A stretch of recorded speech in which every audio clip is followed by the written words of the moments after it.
Mumbai film সিটিতে এখন যেন শুটিং চলছে এক অঘোষিত থ্রিলারের। ক্যামেরা নেই, কিন্তু টেনশন ফুল অন, কারণ আন্ডারওয়ার্ল্ডের ছায়া নাকি আবারও পড়েছে বলিউডে।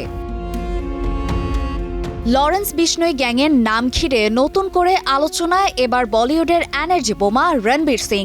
কয়েকদিন আগে গ্যাং পরিচয়ে এক ব্যক্তি ভয়েস মেসেজ পাঠিয়ে তাকে লাইনে আসার বার্তা দেন, আর এবার দাবি নগদ 10 কোটি রুপি।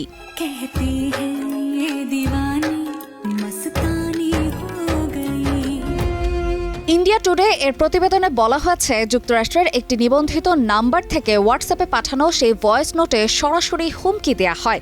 এমনকি অভিনেতার মেসেঞ্জার ও স্টাফদের তথ্যও তাদের হাতে আছে বলে দাবি করা হয়েছে।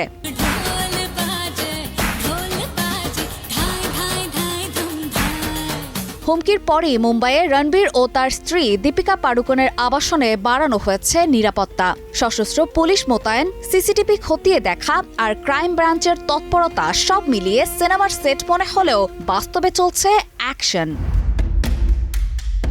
শুধু রণবীরই নয়, এই হুমকির তালিকায় রয়েছেন পরিচালক রোহিত শেঠি ও আয়ুষ শর্মা। ফলে আতঙ্ক ছড়িয়ে পড়েছে পুরো বলি ইন্ডাস্ট্রি জুড়ে। এদিকে হুমকির মধ্যে রণবীর ব্যস্ত তার আসন্ন অ্যাকশন থ্রিলার ধুরন্ধর দ্য রিভেঞ্জ এর প্রস্তুতিতে। এটি পরিচালনা করবেন আদিত্য ধর। ছবিতে আরও আছেন সঞ্জয় দত্ত, আর মাধবন ও অর্জুন রামপালের মতো অভিনেতারাও। রিয়েল লাইফে রণবীর থাকেন গ্যাংস্টারের বিরুদ্ধে, তবে রিয়েল লাইফেও এমন ঘটনা ঘটবে তা কল্পনাও হয়তো করেননি এই অভিনেতা। তবে অনেকের প্রশ্ন, ভয় দেখানোর জন্য এই ফোন কল, নাকি নতুন কোনো অন্ধকার অধ্যায়ের শুরু?